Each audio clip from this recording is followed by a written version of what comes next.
News Tiruppur.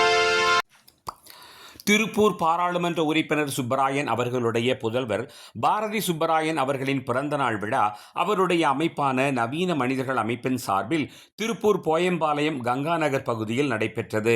ஏழை குழந்தைகளுக்கு நலத்திட்ட உதவிகளும் வழங்கப்பட்டன.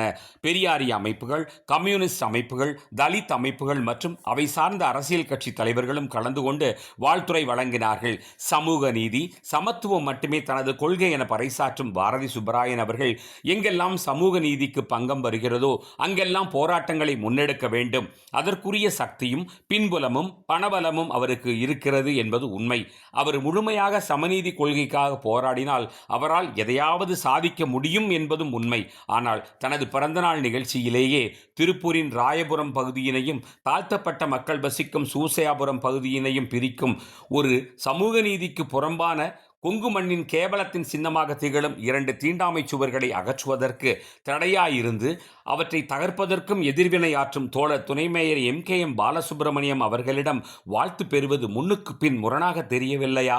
அதுபோன்ற சமூக நீதிகளுக்கு எதிராக போராட வேண்டிய நீங்கள் அதற்கு ஆதரவாக இருக்கும் ஒருவரிடம் ஆசீர்வாதம் வாங்குவது முறையா என்றெல்லாம் சிந்திக்க வேண்டும் என்பதே நமது வேண்டுகோள். மேலும் அந்த பிறந்தநாள் நிகழ்வில் கலந்து கொண்ட எந்த அமைப்பும் இதுவரை ராயபுரத்தையும் சூசையாபுரத்தையும் பிரிக்கும் தீண்டாமை சுவர்களுக்கு எதிராக இதுவரை போராடவில்லை என்பதும் பாரதி சுப்பராயனுக்கு தெரியுமா என்றும் தெரியவில்லை.